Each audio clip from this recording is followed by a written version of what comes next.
नमस्कार। Technical analysis course के इस 5th एपिसोड में आपका स्वागत है।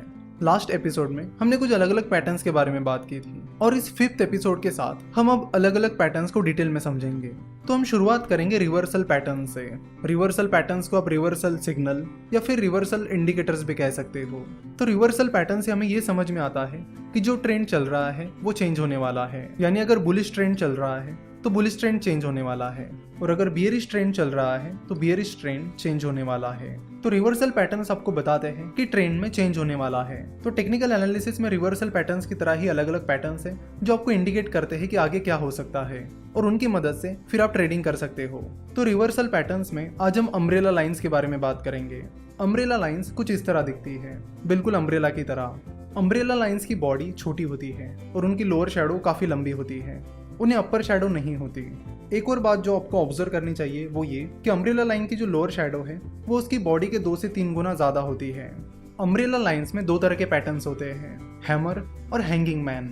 अगर कोई अम्ब्रेला लाइन डाउन ट्रेंड के दौरान आती है तो उसे हैमर कहते हैं, और अगर कोई अम्ब्रेला लाइन अप ट्रेंड के दौरान आती है तो उसे हैंगिंग मैन कहते हैं। अम्ब्रेला लाइंस की खास बात यह है कि इनमें कलर मैटर नहीं करता कि वो ग्रीन कैंडल है या रेड कैंडल है। इसमें मेनली ये मैटर करता है कि वो अम्ब्रेला लाइन किस ट्रेंड के दौरान आई है। चलो तो शुरुआत करते हैं हैमर से और हैमर को डिटेल में समझते हैं। तो हैमर को आपको कैसे ढूंढना है? हैमर ढूंढने के 3-4 तरीके हैं। पहला है कि उस कैंडल की जो बॉडी है वो छोटी होनी चाहिए, उस कैंडल की जो अपर शैडो है वो नहीं होनी चाहिए या नहीं के बराबर होनी चाहिए। थर्ड थिंग है कि उस कैंडल की जो लोअर शैडो है वो उसकी बॉडी के 2 से 3 गुना ज्यादा लंबी होनी चाहिए, और फोर्थ वो कैंडल डाउन ट्रेंड में आनी चाहिए। अगर ये सारी कंडीशंस मिल जाती है तो उसे हम हैमर कहेंगे। हैमर में हैमर ग्रीन कलर की है या रेड कलर की ये ज्यादा मैटर नहीं करता, तो आपको बस हैमर देखनी है, उसका कलर नहीं। तो यहाँ स्क्रीन पर आप हैमर को देख सकते हो। ये हैमर डाउन ट्रेंड के दौरान आया है। देखो, हैमर में कैंडल का कलर तो मैटर नहीं करता है, लेकिन अगर वो कैंडल ग्रीन कैंडल है यानी बुलिश कैंडल है तो वो एक और अच्छी बात मानी जाती है। तो चलो देखते हैं कि हैमर से हमें क्या इंडिकेशन मिलता है और हैमर हमें क्या बताता है।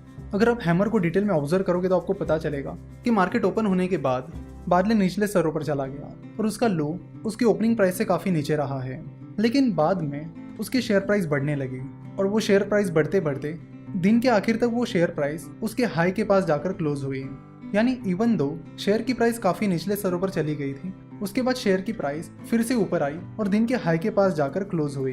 तो इसका मतलब ये होता है कि बुल्स ने फिर से एंट्री की है, यानी अच्छी खासी शेयर प्राइस गिरने के बाद और अपने दिन के लो को टच करने के बाद बुल्स ने एंट्री की है, और फिर जाके शेयर की प्राइस बढ़ते बढ़ते दिन की हाई प्राइस के पास जाकर क्लोज हुई है।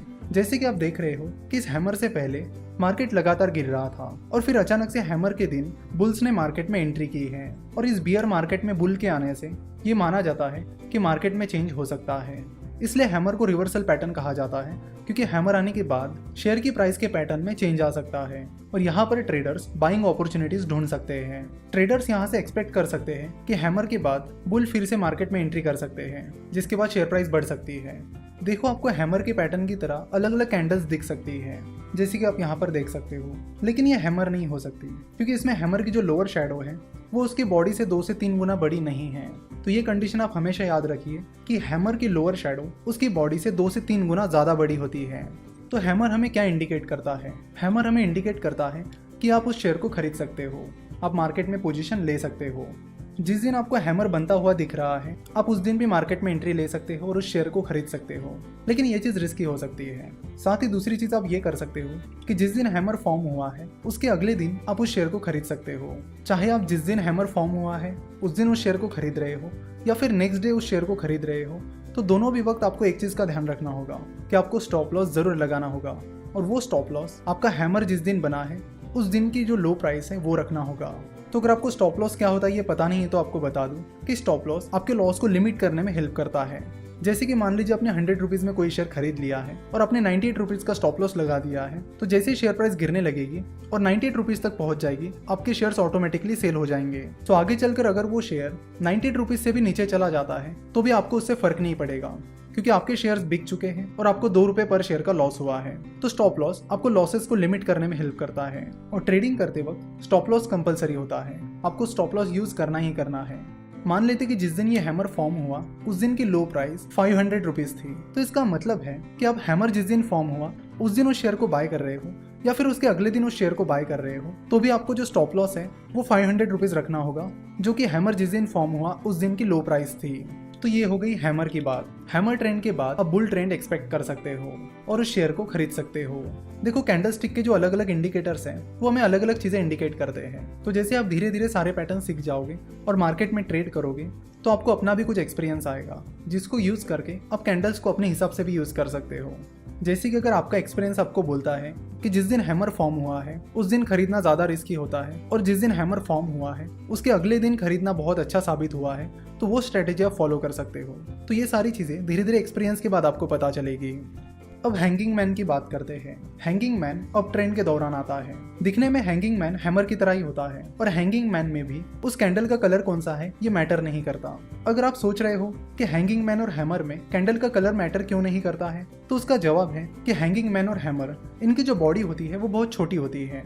इसलिए अगर वो बॉडी ग्रीन भी है या फिर रेड भी है, तो भी उसका मतलब यही होता है कि उस पर्टिकुलर दिन शेयर की प्राइस उसके हाई प्राइस के पास जाकर क्लोज हुई है। चाहे वो ग्रीन कैंडल हो या रेड कैंडल, उसकी शेयर प्राइस उसके हाई प्राइस के पास जाकर ही क्लोज हुई है। इसलिए हैमर और हैंगिंग मैन दोनों में कैंडल के कलर को ज्यादा इंपॉर्टेंस नहीं दिया जाता। तो हैंगिंग मैन की कंडीशंस क्या क्या है? उस कैंडल की बॉडी बहुत छोटी होनी चाहिए, उसकी अपर शैडो नहीं के बराबर होनी चाहिए, और उसकी लोअर शैडो उसकी बॉडी से 2 से 3 गुना लंबी होनी चाहिए। साथ ही वो कैंडल अब ट्रेंड के दौरान आनी चाहिए। तो हैंगिंग मैन से हमें क्या पता चलता है?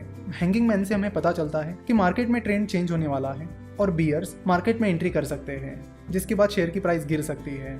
चलो तो हैंगिंग मैन की कैंडल को देखते हैं। जैसे कि हमें पता है हैंगिंग मैन अब ट्रेंड के दौरान आता है, यानी हैंगिंग मैन आने से पहले बुलिश मार्केट चल रहा है, जिसमें शेयर की प्राइस लगभग हर दिन बढ़ती जा रही है। और उस बुलिश ट्रेंड के बीच अगर हैंगिंग मैन आता है तो उससे हमें समझ में आता है कि बियर्स ने मार्केट में एंट्री कर ली है। क्योंकि जैसे कि आप हैंगिंग मैन कैंडल को देखकर समझ सकते हो कि हैंगिंग मैन कैंडल की लोअर शैडो बहुत लंबी है।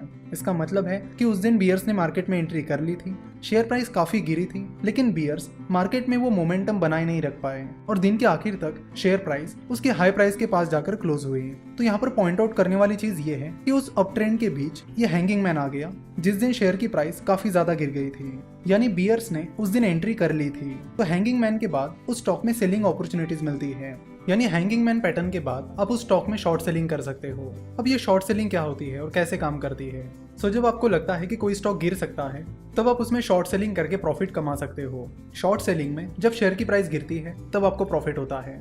नॉर्मली हम देखते हैं कि जब आप शेयर खरीदते हो और उसे ऊंची प्राइस पर बेचते हो तब आपको प्रॉफिट होता है, लेकिन शॉर्ट सेलिंग में उसके उल्टा होता है, यानी जब शेयर की प्राइस गिरेगी तब आपको प्रॉफिट होगा। तो हैंगिंग मैन पैटर्न के बाद शॉर्ट सेलिंग की अपॉर्चुनिटीज तैयार होती है, क्योंकि हैंगिंग मैन पैटर्न ये इंडिकेट करता है कि वहां से आगे शेयर प्राइस गिर सकती है। तो जब हैंगिंग पैटर्न फॉर्म होता है तो उस दिन आप उस स्टॉक में शॉर्ट पोजीशन ले सकते हो, या फिर आप उसके अगले दिन शॉर्ट पोजीशन ले सकते हो। अगेन स्टॉप लॉस लगाना कंपलसरी है, और हैंगिंग मैन पैटर्न के बाद जो आप शॉर्ट पोजीशन लोगे उसमें आपका स्टॉप लॉस जिस दिन हैंगिंग मैन पैटर्न फॉर्म हुआ है उस दिन की हाई प्राइस रहेगी। तो हैमर और हैंगिंग पैटर्न दोनों भी एक दूसरे के अपोजिट है। हैमर पैटर्न के बाद उस स्टॉक में बाइंग अपॉर्चुनिटीज निकल कर आती है, वही हैंगिंग मैन पैटर्न के बाद उस स्टॉक में शॉर्ट सेलिंग अपॉर्चुनिटीज निकल कर आती है। हैमर में जो स्टॉप लॉस होता है वो जिस दिन हैमर फॉर्म हुआ है उस दिन की लो प्राइस होती है। वही हैंगिंग मैन के बाद जो शॉर्ट पोजीशन आप लेते हो उसका स्टॉप लॉस जिस दिन हैंगिंग मैन फॉर्म हुआ है उस दिन की हाई प्राइस रहती है। आप अपने रिस्क कैपेसिटी के अनुसार या तो जिस दिन हैंगिंग मैन पैटर्न फॉर्म हुआ है उसी दिन शॉर्ट पोजीशन ले सकते हो, या फिर उसके अगले दिन शॉर्ट पोजीशन ले सकते हो। धीरे धीरे एक्सपीरियंस के बाद आपको पता चल जाएगा कि आपको क्या चीज़ ज़्यादा सूट कर रही है। हैमर पैटर्न के बाद बुलिश ट्रेंड आएगा कि नहीं, ये चेक करने के लिए आप एक और चीज़ कर सकते हो। अगर आप बहुत कम रिस्क लेना चाहते हो तो आप ये चीज़ कर सकते हो कि हैमर के अगले दिन की क्लोजिंग प्राइस को आप हैमर जिस दिन फॉर्म हुआ है उस दिन की क्लोजिंग प्राइस से कंपेयर कर सकते हो। अगर हैमर जिस दिन फॉर्म हुआ है उसके अगले दिन की क्लोजिंग प्राइस हैमर के दिन की क्लोजिंग प्राइस से ज़्यादा है, तो उससे हमें और एक इंडिकेशन मिलेगा कि मार्केट सही में ऊपर की ओर जा रहा है। तो इस तरह की चीज़ें भी आप कर सकते हो।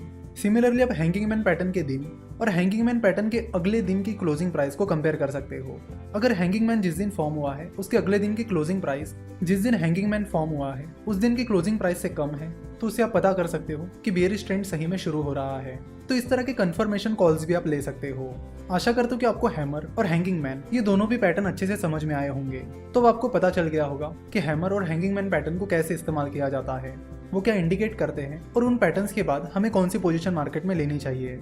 नेक्स्ट एपिसोड में हम ऐसे ही और पैटर्न्स के बारे में बात करेंगे जिनसे आपको अलग अलग इंडिकेशंस मिलेंगे और मार्केट में पोजीशन लेने की अपॉर्चुनिटीज मिलेगी।